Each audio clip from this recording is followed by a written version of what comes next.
Et donc, il y avait déjà une organisation qui était en train de se mettre en place. Et leur expression, il y avait un journal aussi, et leur expression se manifestait beaucoup dans les attitudes de mise en crise des idéologies qui essayaient d'avoir pris sur la population, avec des slogans comme ça, et avec d'autres attitudes, quoi. C'est-à-dire une sorte de déconstruction du discours qui essaie de se constituer en tant que discours de vérité ou discours d'efficacité. Alors là, tu me parles de 75, donc toi, tu y es déjà plus là au Portugal en 75. Si, pendant l'été, j'y suis, comme je t'ai dit, je suis revenu, je suis retourné cet été-là, j'y suis encore, et jusqu'à... Donc avril 74, tu pars au Portugal, tu restes à peu près un mois. Voilà, tu je suis revenu et tu retournes en 75. Non, en 74, je retourne aussi. Et après, tu y retournes Je encore reviens en 75. pendant l'hiver, je reviens à Paris et je repars après à nouveau au Portugal, toujours avec l'intention d'y rester définitivement, quoi.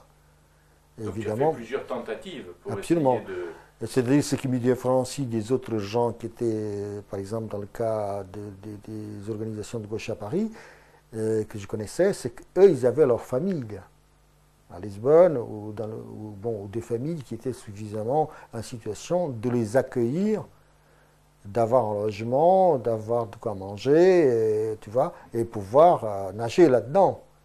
Moi, je n'avais pas ça, donc quand j'arrivais, il fallait que je me démerde pour trouver où dormir, ou alors j'allais dans un hôtel ou une pension, une petite pension, un truc comme ça. Donc j'avais aucun appui. C'est pour ça qu'à chaque fois que j'avais plus d'argent, il fallait que je rentre en France. Et c'est intéressant parce que tous les gens qui sont restés, qui sont intégrés maintenant au Portugal, c'est des gens qui bénéficiaient de cet appui logistique, familial, qui leur permettait de nager une année jusqu'à ce qu'ils trouvent une planque ou une bonne place dans les institutions. Moi, je ne pouvais pas faire ça. Et quand tu revois la situation que je disais tout à l'heure, comment peu à peu on me signifiait la différence aussi, c'est que je suis d'origine populaire, moi. Je suis d'une famille donc populaire. Alors c'était plus ça qui faisait la différence que le fait que tu appartenais à une organisation de gauche. Quand même. Et ça comptait beaucoup. Et c'est pour ça qu'avec plus le temps passait, plus j'ai commencé peut-être à trouver une alternative à ma révolution. C'est-à-dire, étant donné que celle-là, elle m'échappait parce que les gens qui allaient la dominer, c'était des gens, si tu veux, pas du peuple, peut-être 2 3 allaient trouver une place là-dedans, dans ces mouvements-là, dans ces organisations-là. Et, en gros, on disait il manque des cadres au Portugal. Donc, tous les gens qui revenaient de France ou de Navarre étaient des cadres potentiels. Mais dans mon cas, étant donné que je n'étais pas dans un parti, ça se compliquait. Et donc, mes origines sociales commencent à se faire sentir. L'évidence est là. Je commence à dire, bon, je suis un immigré. Puisqu'ici, il y a une différence et on me la manifeste tout le temps. À moins que j'entre dans un parti, que je ferme ma gueule et que je fasse le ménage chaque fois qu'on me dit de nettoyer la pièce, quoi. Que je prenne mon balai et que j'aille nettoyer la maison, quoi. Ou alors, si je l'ouvre, évidemment, je fous en l'air l'hiérarchie du parti. Et dans ce cas-là, comme je n'ai pas les moyens d'être chef, étant donné que les chefs, c'est généralement la bourgeoisie, la moyenne bourgeoisie, aussi bien dans le PS que dans le PC, bien que dans le PC moins accentué, mais quand même, le comité central, c'était à peu près 80% de bourgeois, de moyenne bourgeoisie, ou des petits bourgeois. Donc tous les partis étaient marqués par ça. Il n'y a pas un seul qui ne le soit. Donc aller jouer le larban des petits chefs, militer comme ça ne m'intéressait pas. C'est pas que je ne voulais pas une place, je voulais agir, penser, agir, tout ça. Donc j'ai commencé à dire, bon, c'est peut-être ma situation d'origine, celle d'appartenir à une famille populaire qui pose problème à l'intérieur de ces organisations-là. Est-ce que tu ne crois pas plutôt que tes origines populaires, parce qu'il y en a d'autres aussi qui sont d'origine populaire, moi j'ai l'impression que c'est plus ton état d'esprit qui est un état d'esprit de révolte permanente. Oui, mais précisément aussi mes origines parce que je n'étais pas habitué à cette discipline que les gens ont plus facilement la capacité d'accepter qu'en lisant une autre formation sociale. Donc ma révolte est aussi, si tu veux, vue par les autres comme un manque de discipline. Et donc, je n'ai pas de stratégie. J'y allais comme vont les populaires, au discours direct, quoi. Le discours direct, c'est interdit, on le sait très bien. On le voit à la télé, ça n'existe pas. Alors, évidemment, il fallait que j'ai une maîtrise de moi, que je ruse, que j'apprenne à respecter les chefs, l'hierarchie, et que j'accepte d'entrer dans cette structure-là. Qui, à mon avis, sont des structures contre-révolutionnaires. Mais toi, tu assimiles donc cette révolte à une culture populaire. En somme, tu penses que les gens d'origine populaire ont plus tendance à se révolter, à ne pas accepter la discipline. Ou à se taire. Normalement, ils se taisent. Mais quand tu leur demandes de parler, ils sont indisciplinés. C'est vrai. Il n'y a aucune autre chose. Pourquoi ils sont disciplinés? D'abord, parce qu'ils n'ont pas l'habitude de parler, de mettre de l'ordre dans les idées. Et d'autrement, quand ils ont des idées, ils les disent franchement. Et là, ça fout la merde à tout le monde. Il n'y a plus de ruse. Et s'il n'y a plus de ruse, il n'y a plus la possibilité pour ces gens-là de se faire tromper, de se faire manipuler. Parce que si dans un parti, il n'y a pas de ruse, ceux qui ont le discours direct auraient le pouvoir. Mais ce n'est pas le cas. On leur explique que ce n'est pas exactement comme ça. Et on leur dit surtout de rester à leur place, d'être ouvriers, de rester ouvriers.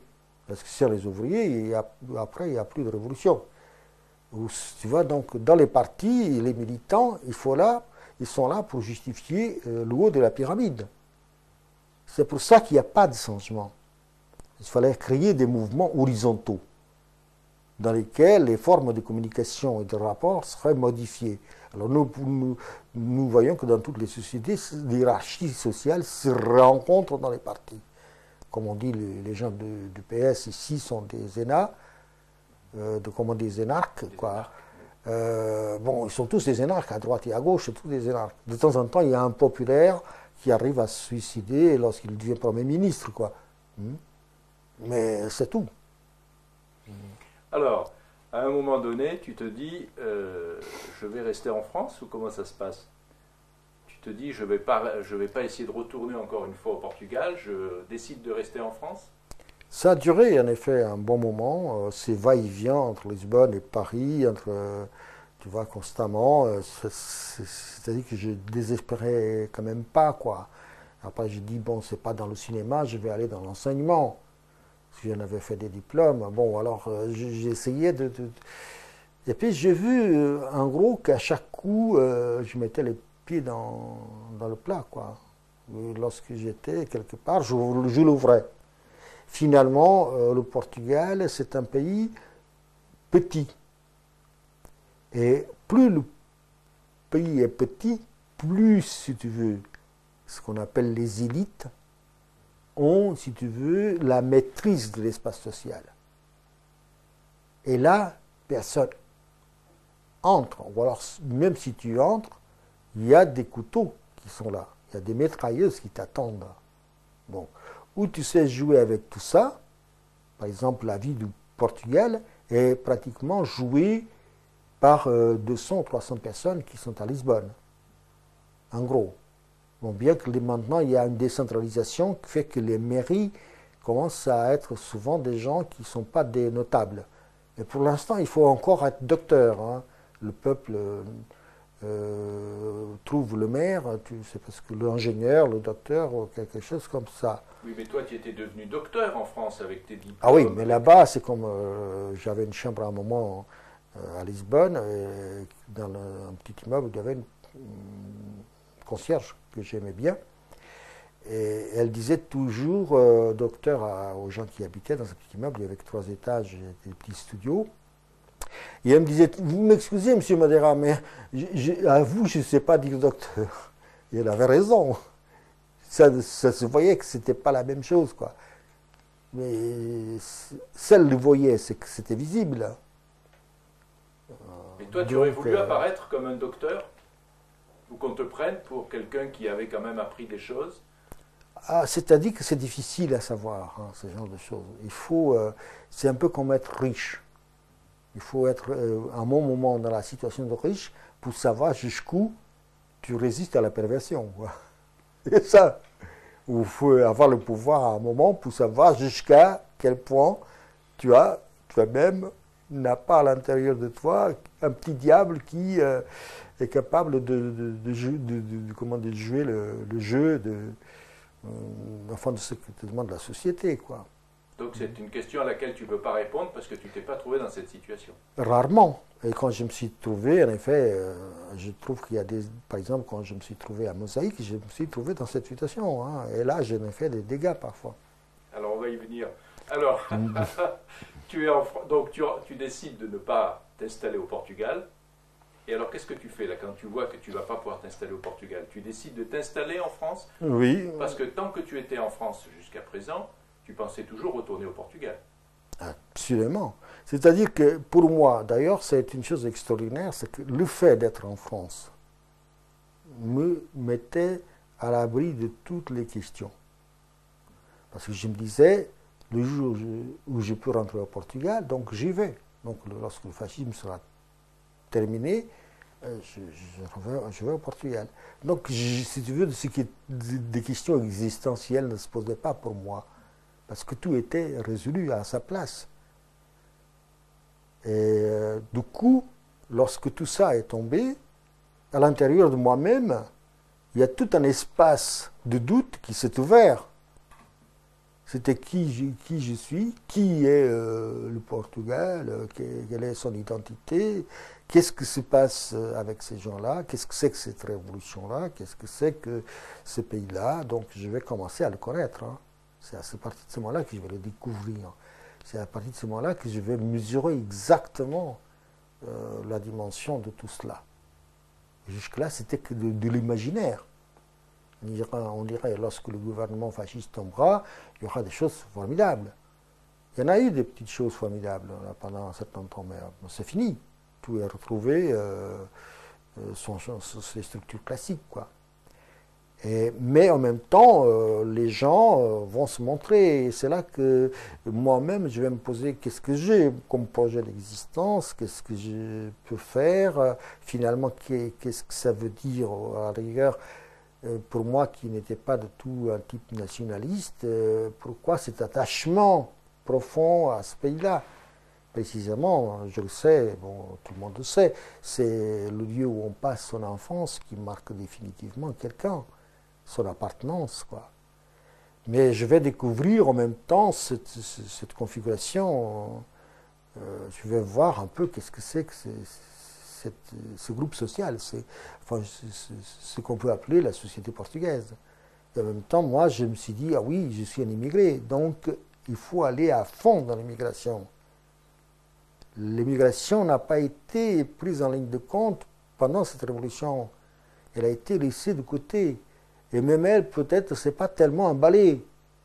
Elle va s'emballer par la suite. Elle va commencer à revendiquer ce Portugal après. Les associations portugaises à Paris commencent à parler du 25 d'avril, à revendiquer leur identité, alors que jusque-là, non.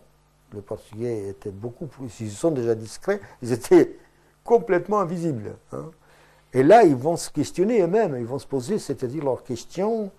À travers le discours politique, les événements et tout cela, ils vont se poser la question que je me pose aussi, c'est qui on est, quoi. Et pour moi, qui je suis. Et alors là, je retombe dans l'idée de que je suis un immigré, donc c'est avec les immigrés qu'il faut que je fasse quelque chose. Et je retourne en France et je commence à essayer par tous les moyens de m'identifier à l'immigration, de vivre avec, contacter des associations, de vivre avec les immigrés, de les fréquenter, de m'intéresser à eux, de comprendre leurs problèmes. Et je dis, voilà, maintenant, je suis dans mon corps social. J'appartiens à ces gens-là. Je suis un immigré. Et puis bon, voilà, toute la trajectoire qui commence, qui va se finir aussi par un casse-gueule, quoi. Alors là, donc, tu prends contact avec l'immigration portugaise qui elle-même s'interroge. Toi, tu t'es interrogé, puisque la plupart ne retournent pas au Portugal après la révolution des œillets, ce qu'on appelait la révolution des œillets. La plupart des immigrés portugais restent en France. Non seulement l'immigration portugaise ne rentre pas au Portugal, peut-être quelques-uns sont rentrés au Portugal, comme elle ne suit pas tout de suite le mouvement social qui est en train de se développer au Portugal, donc ils ont des méfiances, et ils bougent peu. Mais après, ils vont commencer à bouger. Mais ça montre aussi jusqu'où la dissociation entre le peuple portugais, les campagnes et les gens qui finalement vivaient dans le monde rural, qui était le monde des années 60, où plus de 80% des Portugais étaient liés à la ruralité, quoi. Et donc ces gens-là, ils ne s'identifiaient pas du tout ni aux élites des villes, ni aux structures de gouvernement, ni rien. C'est-à-dire, c'est ce que je disais tout à l'heure, cette vague de fond qui se manifeste lors des événements au Portugal. Il y a d'un côté le coup mené par les partis, les politiques, les militaires et tout cela, et puis de l'autre côté la vague de fond des gens. Ça montre qu'il y a deux structures, et que les immigrés en France aussi, c'est-à-dire ne s'identifient pas à tout ça. Ah oui. Donc, à ce moment-là, est-ce que c'est à ce moment-là que vient l'idée, alors c'est en France, il faut rappeler que c'est quand même Giscard d'Estaing qui est au pouvoir à l'époque, en 76. Oui, dès 74. Dès 74, donc Giscard d'Estaing est élu, donc c'est un gouvernement de droite, mais avec une ouverture quand même. Oui, avec une ouverture et maintenant, tout le temps. Et la France aussi se dit, on va un peu s'occuper des immigrés, et on va peut-être commencer à s'y intéresser. Alors, il y a une chose qui est intéressante, c'est que l'impact de la politique dans la population immigrée, si tu veux, le premier impact, c'est 68. Mais ça ne se passe pas tout de suite. C'est-à-dire que tu as tous les gauchos qui vont essayer de s'occuper des immigrés, de faire des associations d'aide aux immigrants, les ASTI, les fameuses ASTI. Tu as vite une flopée d'associations dans toute la France d'aide aux immigrés qui est faite par des Français. Ce qui est extraordinaire, c'est-à-dire ce qui parfois nous fait douter de la solidarité. La France est un pays qui vit constamment dans la solidarité. Tu as une petite révolution dans n'importe quel petit pays du monde, hein, tu trouves tout de suite des associations d'aide à tel pays ou tel pays. En France, tu as tout ça, quoi. Tu ne trouves pas ça au Portugal ni dans d'autres pays aussi marqué que ça, tu ne le trouves pas. Il n'y a qu'en France. C'est une spécificité française et je crois que c'est l'esprit de la Révolution qui est là. Alors tu as une énorme quantité d'associations qui se sont créées et puis après, si tu veux, une fédération, la FASTI, une fédération des associations d'aide aux immigrés qui sont, elles, présidées par des Français. D'ailleurs, la loi de 1900 ne permettait pas aux étrangers d'être présidents. Donc, tu as un grand nombre de Français qui vont créer ces associations-là. Et c'est en gros eux qui vont être le moteur de la prise de conscience de ce qui va être l'immigration. Les immigrés eux-mêmes, ils vont prendre conscience qu'ils sont des immigrés, qu'ils sont défavorisés, qu'ils sont exclus, qu'ils sont isolés, qu'ils sont maltraités, grâce précisément, ils le savaient, ils le vivaient. Mais grâce à ces gens qui vont s'en occuper d'eux, de faire des associations, ils vont les aider, ils vont commencer à structurer ces mondes-là et à les faire bouger. Et ça, c'est, si tu veux, des séquelles de 68. Toi, tu le vois comme ça. Plus que, par exemple, des immigrés qui de plus en plus travaillent dans les entreprises et qui soutiennent les syndicats de ces entreprises et qui, à un moment donné, sont pratiquement les seuls, parfois, qui bougent dans ces syndicats, parce qu'il n'y a pratiquement plus que des immigrés dans ces syndicats. Oui, et là, tu as raison en ce qui concerne la période actuelle, à partir même de la moitié des années 80. Donc ça se passe après. Ça. Après. Au contraire, les syndicats, initialement, sont très réservés en ce qui concerne l'immigration. D'abord, ils sont mal vus, les immigrés, parce qu'ils viennent concurrencer la main-d'œuvre nationale. Et puis, il y avait, si tu veux, une politique toujours qui était celle de montrer l'immigré comme le concurrent de l'ouvrier français. Et ça a joué à fond. Hein. Ça a joué aussi bien dans les années 20 avec les Italiens et avec... et moi, je l'ai vécu avec les syndicats français. Et la preuve que ces syndicats-là ne bougeaient pas, c'est que tous les labyrinthes de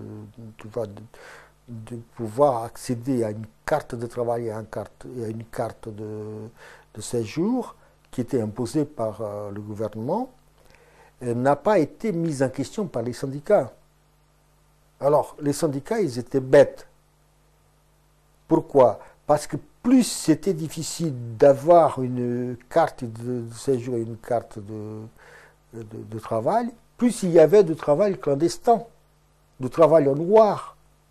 Et plus ce travail en noir faisait concurrence à la classe ouvrière et dévalorisait les salaires. Ils n'ont jamais compris ça.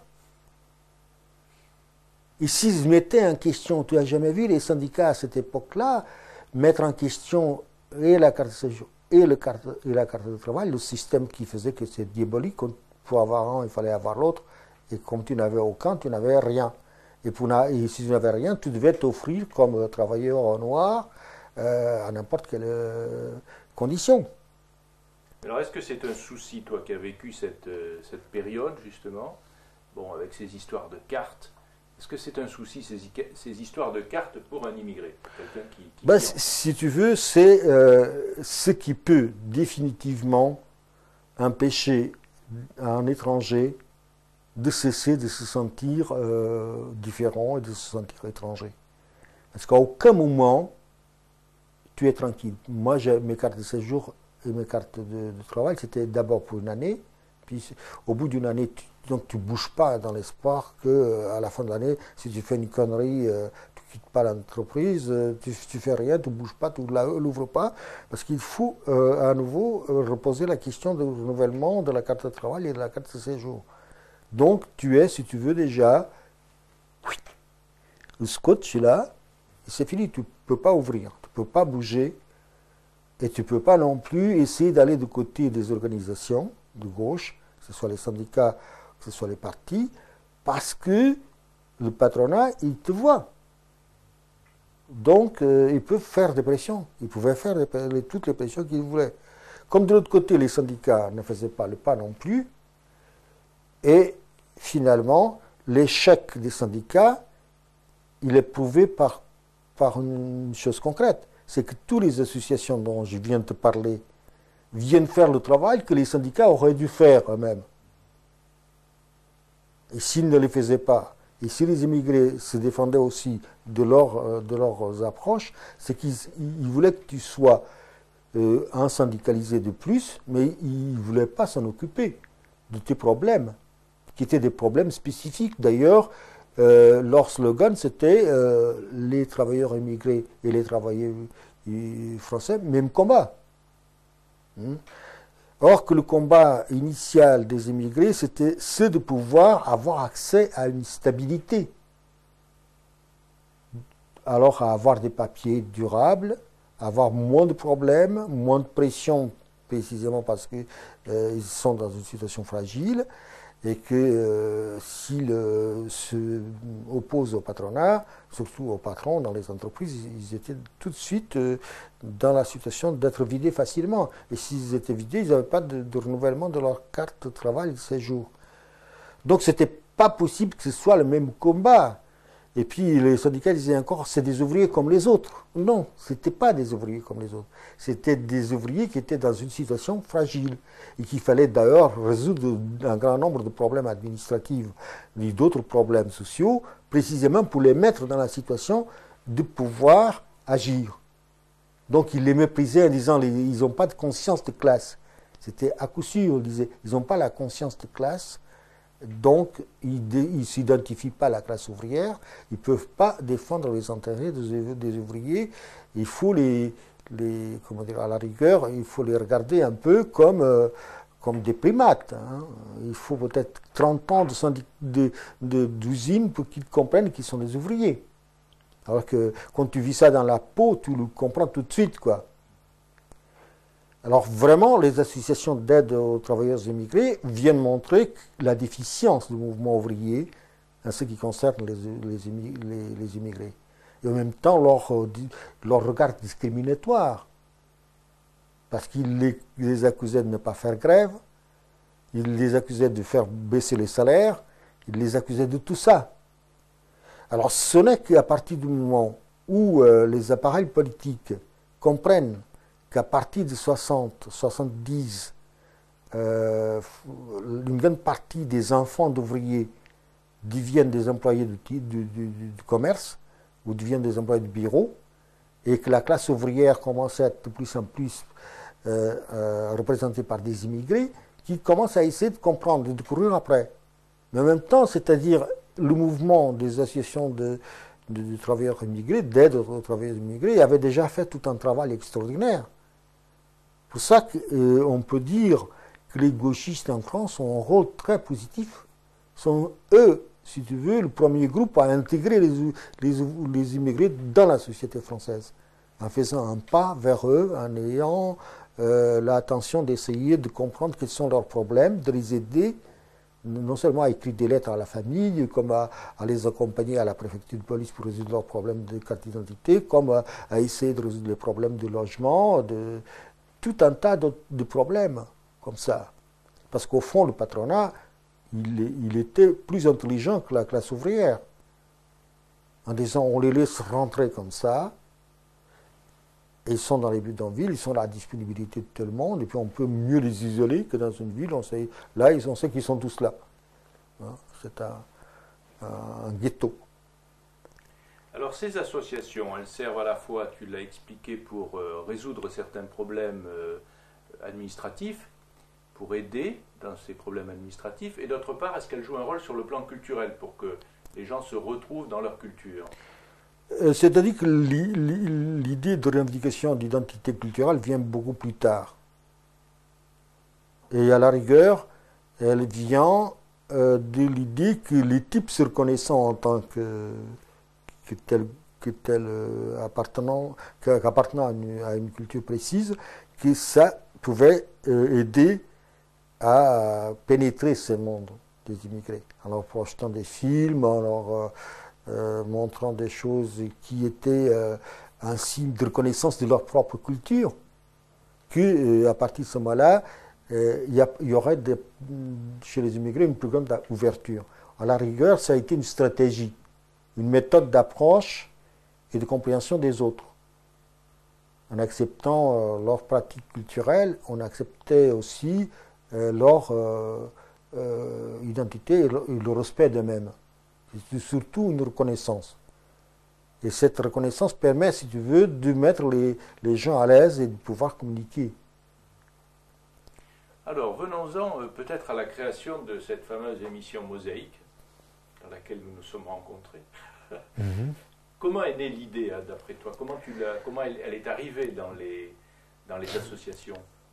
Alors, dans les associations, une chose qui est extrêmement intéressante, cette phase qui a duré 10 ans, de permettre à l'immigration de commencer à se sentir en tant que force et en tant qu'organisation, vient précisément du travail fait par les associations d'aide aux immigrés.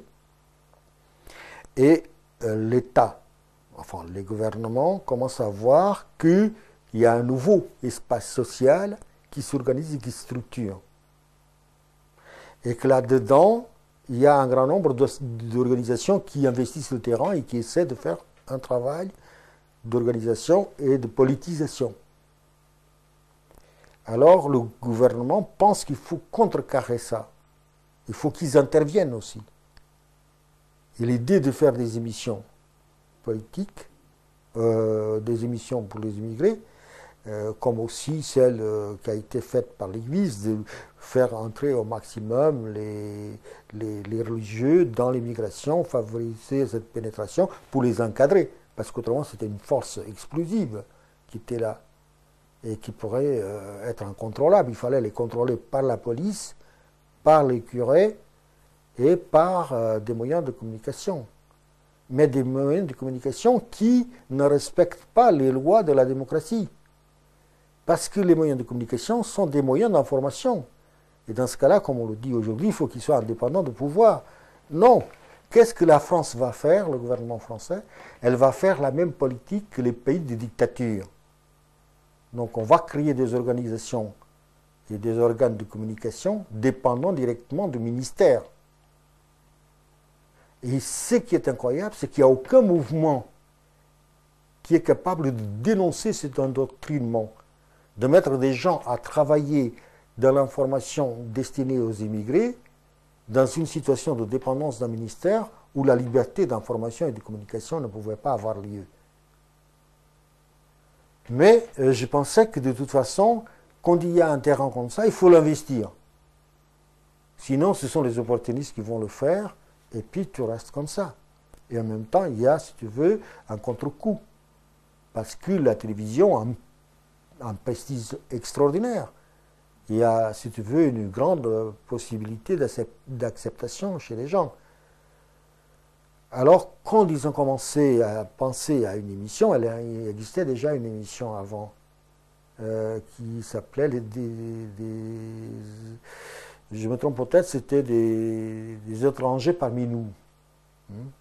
Ce qui ne posait pas le problème de l'immigration, mais le problème, si tu veux, de la présence dans un corps homogène, d'un corps hétérogène, qui était l'immigré, quoi.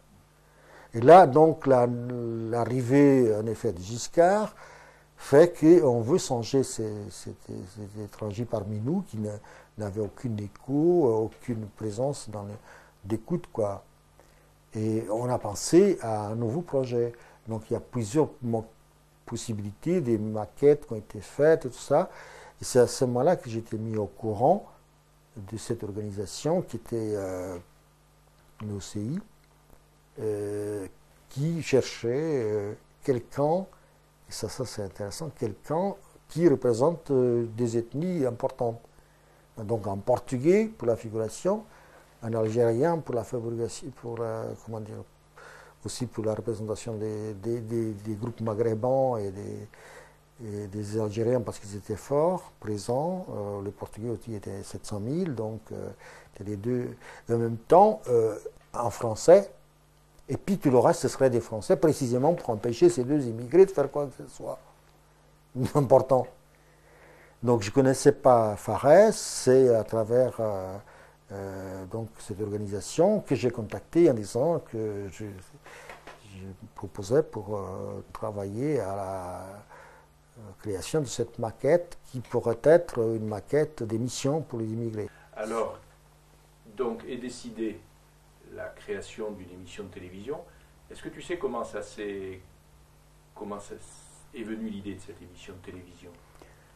L'idée était venue par le fait que Giscard avait nommé Paul Dijoux, secrétaire d'État à l'immigration, et que du coup, il y a une nouvelle équipe qui s'est constituée dans ce ministère du Travail, où il y avait donc le secrétariat d'État à l'immigration, et du fait que l'émission qui existait auparavant, donc étranger parmi nous, désignait déjà l'immigré comme un étranger un peu. Et puis c'était Karzou qui faisait cette émission et elle était inopérante, elle n'avait aucune emprise sur l'immigration, aucun taux d'écoute, quoi.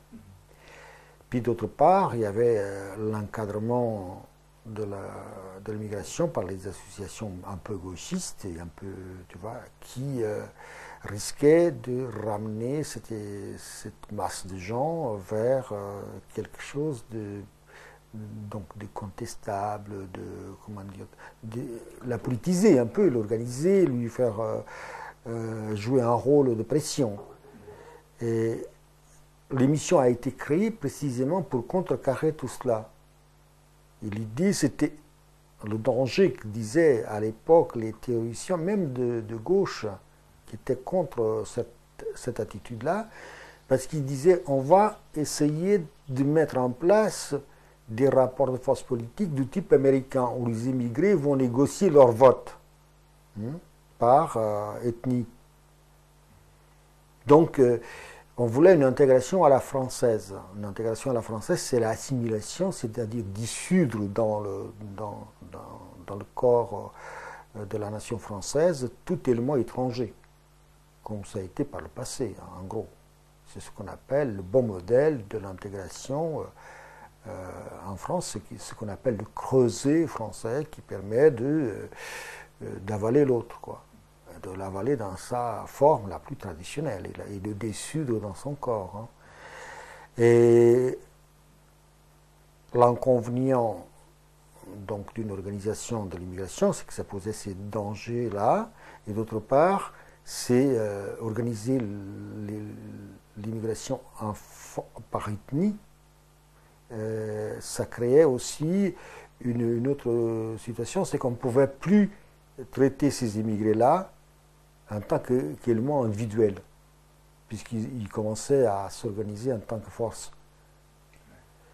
Et l'objet de l'émission était carrément de ne pas mettre en évidence toute organisation au sein de l'immigration.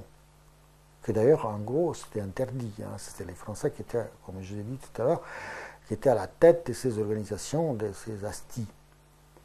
Et éviter donc le danger de ce type d'attitude par des émissions qui fixeraient les gens le dimanche chez eux, qui en même temps leur créaient une distance, tout en leur proposant, en compensation de la nostalgie du pays, un grand nombre d'images de leur pays. À la fois leur donner, si tu veux, à travers la demande nostalgique, une réponse au niveau identitaire, mais en même temps leur enlever la possibilité de se construire en tant qu'identité ici même. Fixer ces images-là, tu vois, c'était un peu une sorte de narcotique qui était proposé. Alors, est-ce que donc cette forme de l'émission, tu l'as perçue dès le départ, c'est-à-dire dès la conception de l'émission, ou est-ce que ça est venu quand l'émission commençait déjà à fonctionner? Non, un peu avant. C'est-à-dire que l'idée initiale, ils l'ont exposée. Nous, on a dit, bon, on va répondre comme ça, avec des choses qui sont vraiment propres à l'immigration. On va essayer de pénétrer cette immigration, de les mettre stratégiquement, pour moi, je me suis dit, je les mets à l'écran, et puis après, ça va être difficile de les déloger.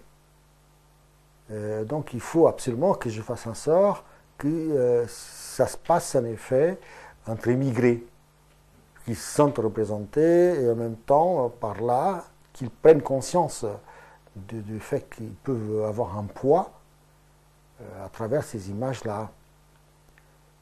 Alors la maquette avec Farès et Antoine S.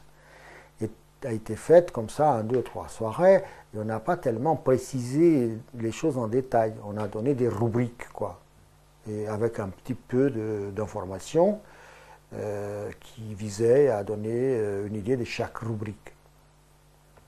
Et c'est quand on a présenté ça qu'on a compris que finalement, de l'autre côté, il y avait aussi la même demande, mais avec d'autres intentions. Et il y avait aussi, si tu veux, le poids du ministère, mais aussi le poids de l'organisation qui était l'OCI, qui avait un pouvoir, parce que c'était une organisation parastatale, donc une fausse association 1900, mais qui était, si tu veux, créer une excroissance de l'État, précisément pour répondre à l'immigration de la manière la plus habile, en contrôlant cette immigration par des informations de tout genre. Ce n'était pas anodin. Et il y avait des hommes de main là-dedans. Hein.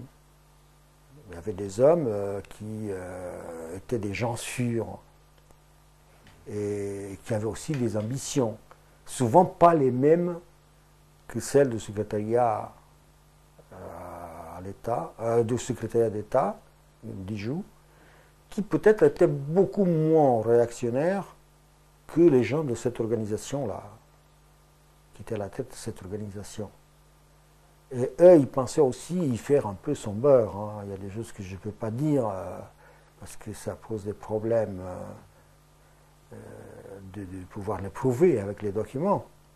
Mais il y avait, si tu veux, une manipulation économique derrière. Bien sûr. Qui était claire. Quoi. Un nouveau public, donc de l'argent qui arrivait plus ou moins de l'État. Totalement. Pour toucher ce public. Et puisqu'il y a de l'argent de l'État, autant vaut-il qu'on le récupère nous-mêmes pour se le partager. Absolument. Et avec des combines apparemment légales. Donc on avait besoin de qui? De deux hommes qui pourraient être un peu à la fois représentatifs de l'immigration et en même temps suffisamment souples pour les manipuler. Et à la rigueur, il y a une période où on m'amenait après dans les restaurants, il y avait toujours des repas à midi parce qu'il fallait rencontrer un tel, et au fond c'était pour m'écarter du boulot que je devais faire. Et moi, je voulais absolument faire le boulot. Ça ne m'intéressait pas d'aller dans les restos de la Cascade à Boulogne, comment ça s'appelle, dans certains types de restaurants dans lesquels tu mangeais très cher, avec des cigares, des boissons, tu vois, tout un rituel, tout ça. C'était au fond pour une stratégie pour nous dire, nous on s'en charge de faire le reste, quoi. Et vous gagnez votre salaire et vous la fermez. Et puis voilà, vous en avez de quoi vous amuser, puisque tous les soirs ou tous les midis, il y aura des restaurants dans lesquels on aura des rendez-vous et vous allez discuter des choses. Bon, en réalité, eux, et après, par derrière, ils faisaient leur cuisine. Ça, c'était le côté médiocre de la chose, quoi, des intérêts immédiats, quoi. Et puis, en effet, il y avait une consigne politique qui était claire par rapport à l'immigration. Il fallait faire en sorte qu'on voit des immigrés individuellement. Et jamais en tant que force organisée, jamais des associations, ou alors si c'était des organisations, c'était les curés dans l'immigration, ou les représentants de l'islam, ou d'autres organisations de ce type-là, qui contrôlaient l'immigration de la même manière que l'État français essayait de le faire, quoi. Donc, trouver des alliés à ce niveau-là. Par exemple, pour les Marocains, l'ambassade, le consulat, des organisations qui étaient sous la botte, quoi, pour pouvoir travailler avec. Mais moi, la première chose que je fais, c'est tout de suite d'aller filmer à Clichy la première tentative de fédération d'associations de travailleurs immigrés portugais qui était en train de se mettre en place. Et là, évidemment, j'ai tout de suite été appelé à m'expliquer là-dessus. J'ai dit, mais moi, je montre les Portugais dans leurs activités, dans leur dynamique, dans leur évolution. Je peux montrer un type qui est perdu dans Paris ou qui s'emmerde dans un bistrot dans la banlieue, ça ne m'intéresse pas. Ce qui m'intéresse, c'est voir où ça bouge et pourquoi ça bouge. Et si ça bouge, c'est que les gens sont en train de se prendre en charge, sont en train de s'organiser, sont en train de s'exprimer. Et c'est ça l'intégration. Pour moi, ils peuvent s'intégrer que précisément dans la mesure où ils participent à la vie politique et sociale du pays. Et c'est ça la voie pour l'intégration. Pas celle de type qui se souille la gueule, qui rentre à la maison, qui tape sa femme. Donc c'est pas ça. Et bon, dès le commencement, il y a eu des grosses batailles, principalement avec l'histoire d'Armentier, parce qu'il a été balancé comme ça. Il venait du Sénégal, il a été projeté comme ça. Et évidemment, nous, on a essayé de résister parce que nous avions la maquette et on était 3. Simplement, Antoinette, c'était un sous-marin de pouvoir. Il n'était pas méchant. Mais nous, on l'a pris un peu comme un sous-marin et il l'était. Et du coup, on avait un problème à régler et on a fait, si tu veux, un front. Moi et Fares, j'ai passé un contrat avec lui en disant tu es étranger, moi aussi. Je suis immigré, moi je me reconnais dans cette image-là. Et je pense que si on ne veut pas être manipulé, il faut qu'on soit unis et qu'on puisse donc se faire confiance. Ça a été ma perdition.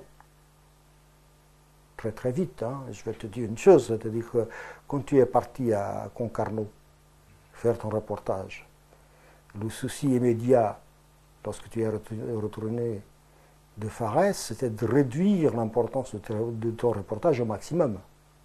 Oui, en général, oui, c'était son premier souci. C'était son premier souci. Parce qu'on ne savait pas qui tu étais. Et il ne fallait pas que tu sois un homme qui était là en réserve et qui pourrait devenir aussi, d'une certaine manière, un homme aussi différent d'Antoinette, parce que tu étais un praticien. Antoinette ne l'était pas. On s'était rapidement rendu compte, quoi. Et toi, tu savais travailler. Alors on a dit, bon, là, lui, il est là comme un sous-marin. Et à un moment donné, il va peut-être être mis en avant si Antoinette ne tient pas le coup, ou alors peu à peu, on va l'intégrer, quoi, pour qu'il joue un rôle et contrebalancer 2 contre 2, quoi, là-dessus, quoi. Et là, par exemple, l'idée de Fares, je te dis franchement, c'était de t'éliminer au plus vite possible, s'il n'y avait aucun problème. Moi, je ne savais pas qui tu étais, rien. Simplement, je me suis dit, bon, on va voir. On va voir comment c'est et ce qu'il propose, comment il se comporte. Tant qu'il n'a rien fait qui puisse justifier notre méfiance, ce n'est pas la peine de se méfier, au contraire. Peut-être qu'on est quand même, parce que nous, on avait quand même une position de faiblesse face à la direction de l'OCI. Donc, je me suis dit, il faut comparer les rapports de force, il ne faut pas écarter les gens, au contraire, d'autant plus qu'on n'a aucune raison, il faut essayer de voir comment c'était et qui c'était, quoi. Donc, au bout d'un moment, on avait vu assez rapidement, et on a discuté, et c'est là qu'on a pensé précisément à t'intégrer, nous, pas eux, tu vois, et au contraire, freiner Antoinette, qui était bon garçon, mais qui était manipulé par la direction, quoi. Et d'autre part, bon, il y a un autre événement qui s'est passé, c'est que tout à coup, les gens de l'OCI ont voulu faire sauter Hermantier. Bon, parce qu'il s'exaltait, il bouvait pas mal et tout ça. Bon. Et à partir de ce moment-là, nous, on s'est mis à défendre Hermantier. Parce qu'on dit, s'ils le font partir, ils vont nous plaquer un autre. Alors précisément, nous, c'est nous qui devons avoir les pouvoirs de décision. Donc, si ils le plaquent, c'est qu'ils n'en veulent pas, il y a des raisons pour qu'ils n'en veulent pas, et peut-être ces raisons-là nous sont utiles à nous. On a compris, et on a fait comprendre aussi à Hermantier qu'il avait intérêt à se mettre de notre côté, parce qu'autrement il serait vidé. On lui a dit clairement. Hein. Et il s'est mis de notre côté tout en gardant toutes ses habitudes qu'il avait de l'autre côté, c'est-à-dire des relations, il essayait de voir. Mais on a fait cette stratégie-là au départ. Donc l'émission a commencé tout de suite par une guerre claire entre nous et l'organisation OCI. Contre le gré, je crois, de Dijoux, de Paul Dijoux, qui était secrétaire d'État à l'immigration, que, à mon avis, c'était un type correct, honnête, quoi. En gros, évidemment, il jouait son rôle de ministre. Et il y avait par contre un homme de Mans qui s'appelait Gentil, je me souviens peut-être de ce type-là, que ce type-là était l'idéologue, qui voulait à tout prix censurer tout, quoi. Donc il y a eu des moments où, tu vois, où il y avait Essel, quoi, qui est devenu après membre de la première... Stéphane Essel. Stéphane Essel, qui est devenu membre de la première commission de l'audiovisuel, faite par Mitterrand. Ce type-là qui était un ancien ambassadeur de France en Suisse, quoi. Donc lui, il est allé frontalement, il m'a dit, Monsieur Madeira, ou vous êtes des nôtres ou vous êtes contre nous. Donc vous démissionnez. Moi je lui ai dit, je ne suis pas ministre, je ne démissionne pas. Moi je suis un employé, ou on m'engage, ou on me met à la porte. Moi, démissionner, ce n'est pas dans mes habitudes. Peut-être dans les vôtres, mais pas dans les miennes, quoi. Donc vous me videz ou... Alors, ils ont un peu eu peur, parce qu'ils avaient quand même un ancrage, contrairement à Farès, j'avais quand même un ancrage dans le monde de l'immigration. Ils avaient surestimé ça, parce que l'immigration portugaise, finalement, n'avait pas les moyens de réaction que j'espérais. Et en même temps, ils ne savaient pas du côté de l'ambassade du Portugal, qui était à l'époque socialiste, comment ça pourrait réagir. Ce que même l'ambassadeur du Portugal n'a jamais su, c'est que même l'ambassadeur du Portugal, il m'avait déconseillé de le filmer ou de lui donner la parole. Il croit même aujourd'hui que s'il a eu la parole, c'est parce qu'il était ambassadeur. Au contraire, même Suarez, quand il est venu à Paris, ils ont essayé d'éviter qu'il parle, parce qu'il était socialiste, il voyait Suarez un peu comme il voyait Mitterrand. Et c'est moi qui s'est battu pour que finalement il ait le droit de parler à l'immigration, et c'est moi par contre que finalement était mal vu, aussi bien de l'ambassade après par la suite et du Premier ministre Suarez, alors que c'était moi qui les avais défendus. Et même, je peux dire que l'ambassadeur, si je n'avais pas été le filmer dans son ambassade et lui donner la parole, il n'aurait jamais eu. Et si parfois il était invité à l'émission, c'était que moi j'ai essayé en effet de trouver des rapports de force possibles pour maintenir mon cap, qui était celui d'aller vers l'immigration. Mais le gros problème, c'est que aussi bien l'ambassadeur du Portugal, qui essayait de flatter les immigrés, se méfiait de cette attitude-là, quoi. Mais toute la stratégie à l'époque, c'était de contrecarrer tout mouvement d'organisation chez les immigrés et de ne pas les montrer à la télévision. Parce que les montrer, c'était renforcer cette voie-là et l'indiquer comme bonne. Alors, côté téléspectateur, est-ce que tu sais comment était perçue l'émission dans la communauté portugaise, par exemple? Parce que toi, tu t'occupais particulièrement de montrer ces associations. Est-ce que tu sais si elle était bien perçue ou non? Initialement, du fait que je faisais un effort, parce qu'au fond, ce qui est curieux, c'est que Farès, lui, il essayait de faire le maximum de travail en direction de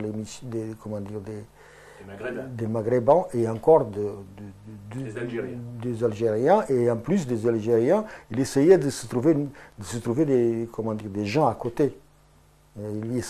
Finalement, il n'était pas si habile que ça à ce niveau-là, parce qu'il essayait de trouver des gens pour l'appuyer à l'intérieur de l'équipe, et dont il devenait parfois prisonnier.